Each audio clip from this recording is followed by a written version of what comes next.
इसके पहले वाले वीडियो में हम लोग बर्नर का उपसंयोजी संयोजी सिद्धांत समझ चुके हैं।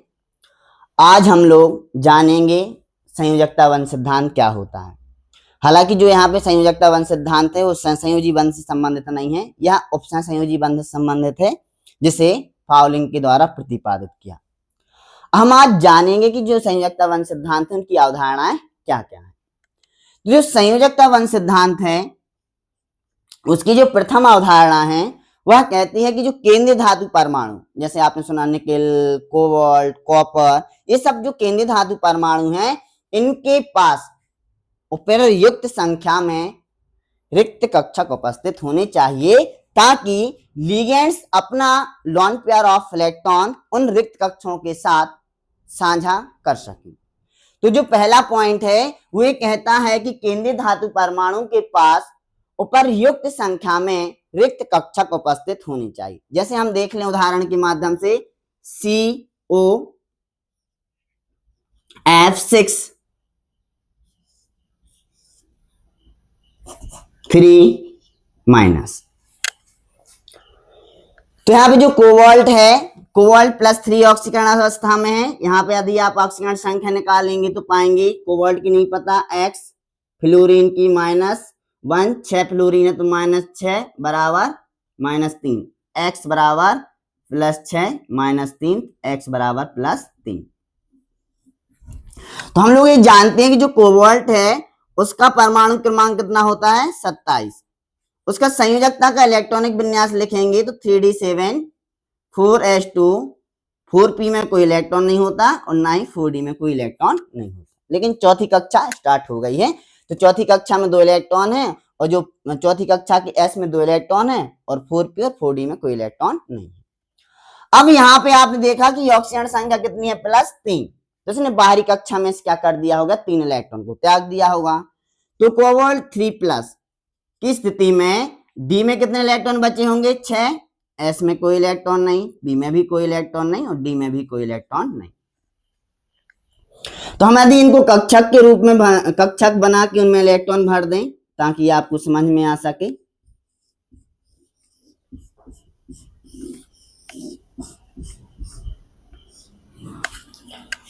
डी में कितना इलेक्ट्रॉन है 6, किसके अनुसार भरेंगे हुंड के नियम के अनुसार। हुंड का नियम क्या कहता है कि इलेक्ट्रॉन जब तक जोड़ा नहीं बनाता जब तक कि सभी रिक्त कक्षकों में, जैसे यहाँ पे आप डी देखेंगे, डी उपकक्ष है, इसके जो रिक्त कक्षक है जिनकी ऊर्जा लगभग सबकी ऊर्जा क्या है समान, तो जब लगभग समान ऊर्जा वाले कक्षकों में इलेक्ट्रॉन जब तक जोड़ा नहीं बनाते जब तक कि सभी रिक्त कक्षकों में एक एक इलेक्ट्रॉन ना चला जाए। तो इस प्रकार से भरेंगे, एस में कोई इलेक्ट्रॉन नहीं, पी में और डी में भी कोई इलेक्ट्रॉन नहीं है।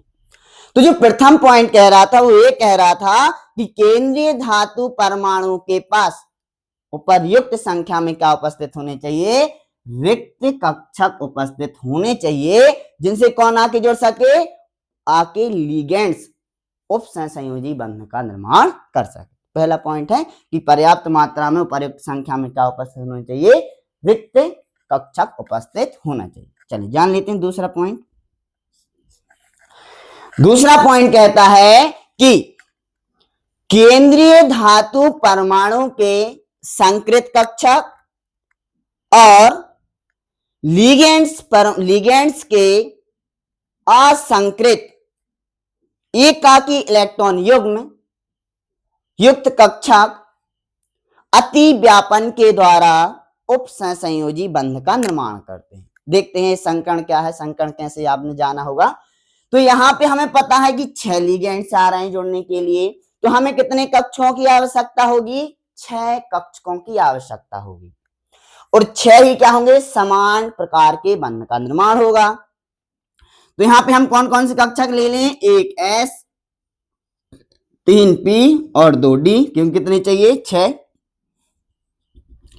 लेकिन यहाँ पे यार संकरण आपने कक्षा 11वीं में पढ़ा होगा तो आपने सुना होगा लगभग या भिन्न ऊर्जा और भिन्न आकृति वाले कक्षक आपस में मिलकर समान ऊर्जा और समान आकृति के नए कक्षों का निर्माण करते हैं। तो यहाँ पे S जो कि गोलाकार होता है, P जो कि डंबलकार होते हैं और D जो डबल डंबलाकार होते हैं। ये 6 लोग संकरण में भाग लेंगे और 6 नए संकृत कक्षों का निर्माण करेंगे। तो इस प्रकार से आप देखेंगे कि 6 नए संकृत कक्षों का निर्माण हो जाएगा। और इन जो संकृत कक्षों का नाम होगा प्रत्येक का sp3d, क्योंकि इसमें एक s 3p और 2d कक्षों ने भाग लिया, इसलिए संकरण क्या होगा sp3d2। अब जो लिगेंड्स है वो कौन आ रहा है, फ्लोरीन। तो ये इनके पास पर्याप्त संकृत रिक्त डी कक्षक हैं।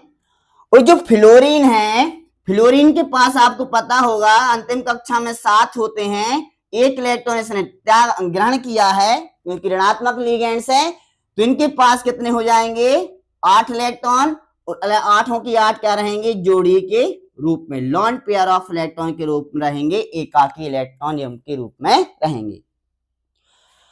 और ये जो एकाकी इलेक्ट्रॉन युग्म है यही क्या करेगा,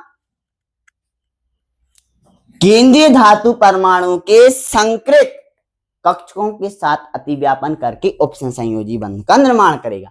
तो यहाँ पे प्रत्येक जो लिगेंड्स का आपका असंकृत एकाकी इलेक्ट्रॉन युग्म वाला कक्षक आएगा, और यहाँ पे अतिव्यापन द्वारा केंद्रीय धातु परमाणु के संकृत कक्षकों द्वारा अतिव्यापन करके उपसंयोजी बंध का निर्माण कर लेगा। तो जो दूसरा पॉइंट है वो कहता है कि केंद्रीय धातु परमाणु के संकृत कक्षक और लिगेंड्स के असंकृत एकाकी इलेक्ट्रॉन युग्म युक्त कक्षक अतिव्यापन के द्वारा उपसंयोजी बंध का निर्माण करते हैं। तो यहाँ पे आपने देखा कि 6 लिगेंड्स आके जुड़ गए और क्या हो गया उपसंयोजी बंध का निर्माण हुआ। यदि संकरण में एक s 1p तो संकरण sp, यदि एक s 2p तो संकरण sp2, यदि एक s 3p तो संकरण sp3, और यहाँ पे आपने देखा होगा एक s 3p और 2d तो संकरण कौन सा होगा sp3d2। और जब संकरण sp3d2 होगा तो जो संरचना बनेगी वो कैसी बनेगी, अष्टफल की। हम लोग कक्षा 11 में संकरण में पढ़ चुके हैं। तो यहाँ पे आप देख लें, यहाँ पे अब एक टर्म उपयोग होगी जिसे आप ध्यान से सुनेंगे। यहाँ पे आप देखेंगे 3D वाले कक्षक हैं और यहाँ पे 4D वाले कक्षक हैं। यहाँ पे जो उपयोग हुए हैं, यहाँ पे जो कक्षक उपयोग हुए हैं ये बाहरी कक्षा, आप बोलेंगे तीसरी कक्षा आंतरिक कक्षा है, और मतलब जो चौथी कक्षा का डी है वो बाहरी कक्षा वाला डी है। क्योंकि इस संकुल के निर्माण में जो COF6 है 3- उसके निर्माण में बाहरी कक्षा के डी कक्षों का उपयोग हुआ है, इसलिए संकुल का जो नाम है क्या हो जाएगा, बाह्य कक्षक संकुल, बाह्य कक्षक संकुल, या इसी को एक अन्य नाम दिया जाता है उच्च चक्रण संकुल।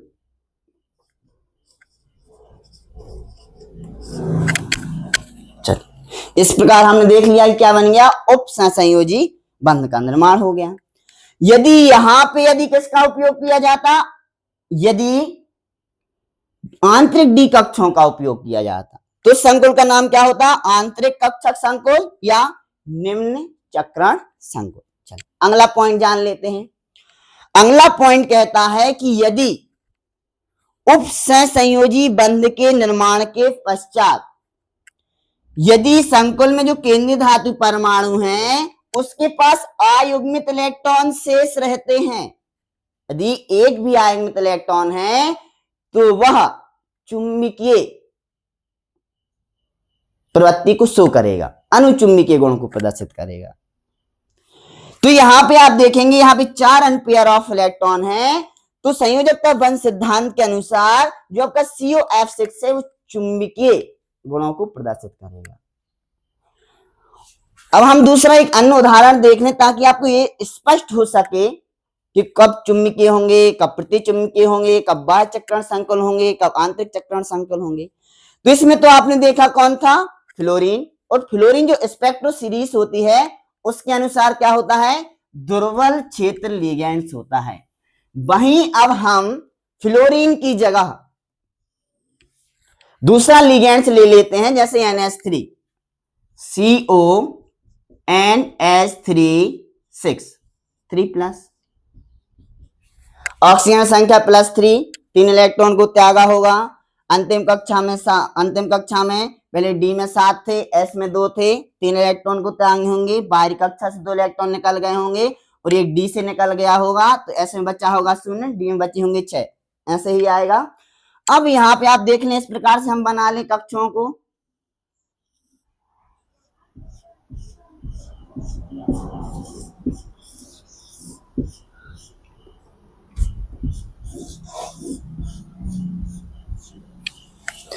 डी में कितने इलेक्ट्रॉन हैं, 6 इलेक्ट्रॉन हैं।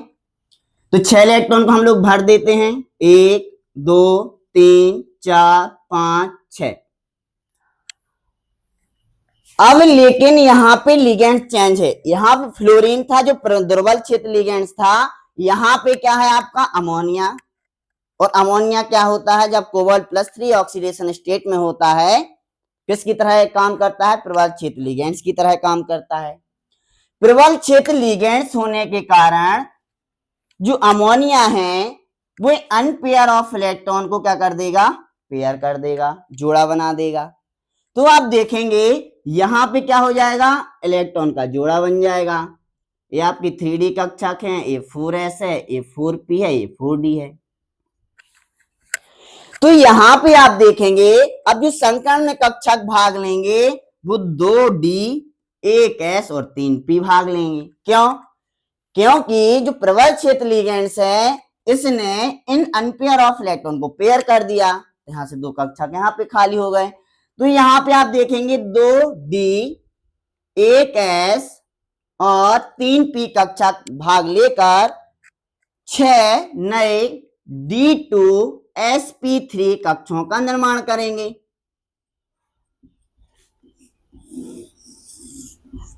एक 2 3 4 5 6 कक्षों का निर्माण होगा, उनमें संकरण होगा d2sp3।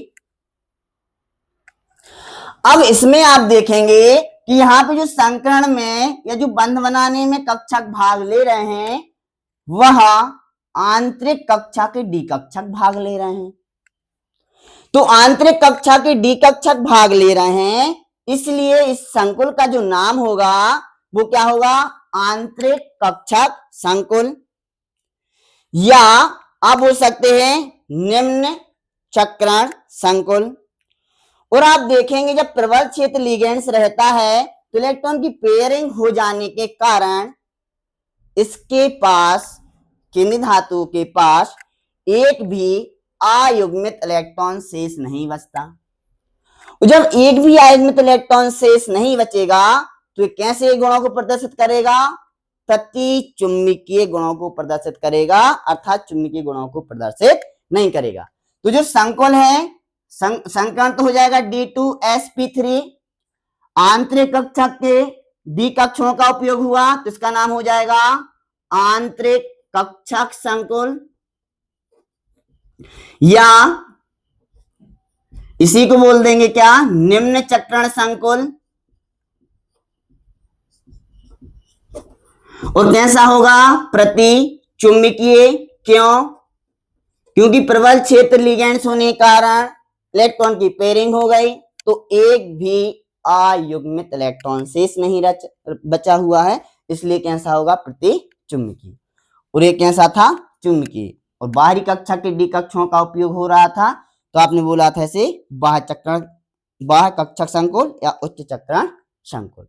तो इस प्रकार से आपने देखा कि जो पहला पॉइंट था वो कह रहा था कि केंद्रीय धातु परमाणु के पास क्या होना चाहिए, पर्याप्त मात्रा में रिक्त कक्षक उपस्थित होने चाहिए, जैसे आप इनमें देख पा रहे होंगे।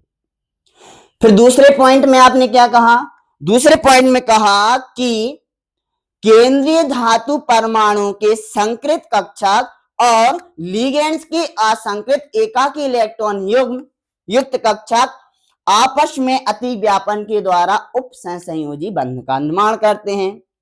यदि उपसंयोजी बंध का जब निर्माण हो रहा है या जो कक्षक संकरण में भाग ले रहे हैं, तीसरा जो पॉइंट है उसमें आप ये ऐसा लिख सकते हैं, यदि संकरण में भाग लेने वाला कक्षक एक S और एक P है तो संकरण होगा SP।